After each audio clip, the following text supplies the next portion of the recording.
What's up, CHFFL? And time for the new season. It is week 1, 2019. We already had a very defensive, struggly game on Thursday night. I think that's the polite way to say train wreck.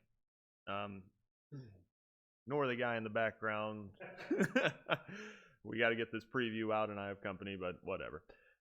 So let's get right to it. Start with the high C's. We're doing this just like last year. I'm going through matchup by matchup and making my picks. And we have a medley of new names that are all weird, and I'm probably going to mess up a few weeks before I get them right. Captain Phillips versus the Salty Sea Dogs. All right, Aaron Jones, disappointed on Thursday, and that's going to be a theme of these previews. Everybody pretty much disappointed on Thursday except the defenses. Brad running the two tight ends with Kelsey and Ertz. I think Swan did that a couple years ago. I'm interested to see how that works out for him. Minnie rolling out Darren Waller with Antonio Brown going off to the New England, so we'll see how that works out for him. But I think Brad has this one pretty safely in the bag with Antonio Brown sitting out this week.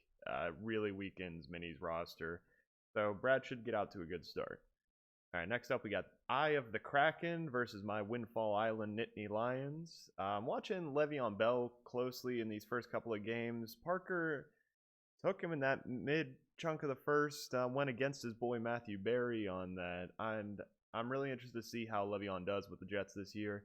I have Eckler in at flex, which makes me so happy that that pick is working out with Gordon holding out. I'm going to take myself, biased.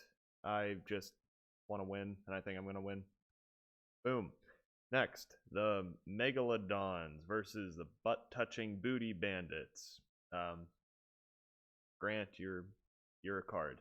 So first of all, Geronimo Allison scored 0 points Thursday for Marty, which really hurts him. Zeke's rolling out though. He signed the contract, makes him look like a great pick at number 8 overall. Makes that trade he made with me to get basically Zeke and a 4th round pick for Barkley look really good. Grant's team, I'm just looking at it, and it's just loaded with second tier players because he was picking at the end and the 11 or 12 spot in the draft. We're going to see how his team does. I think he's got this week in the bag, though. Although I do think this will be closer than you think. It's just having a 0 in your flex for Marty. Also, Thursday night flex. Come on, guys. Come on. We've been at this too long to be starting our flex players Thursday night. Anyway, Grant's got this one. Moving on to Toontown. Got Hillwood Football Heads versus... No, this is Patrick. Devontae Adams, really disappointing after his whole thing last year was that he never disappointed no matter how the game went. They had 6 or 7 points, I think. Max's team, a little bit of a down even before that because of shady signing with Kansas City. Kind of hurts, what's his name, Williams' value. Bears D were solid for Swan, but he's missing Melvin Gordon, who's holding out, much to my joy. I think Swan has this game mostly because of Adams' bad Thursday. In this matchup going forward, Max has the advantage at wide receivers over Swan, who pretty much has a little edge everywhere else, except just hurting at flex with Gordon out. But I think Swan has it this week. Moving on to Buzz Lightyear versus Lola Gives Me a Chub. I love this matchup. I love these teams. Mark and Roy are both really strong, which is important because Wes is even out of their league. But the Toontown Conference is going to be so competitive. We got Dalvin Cook, Nick Chubb, and OBJ for Mark versus Gurley, Leonard Fournette, and Juju for Roy. And that's leaving off some other good players.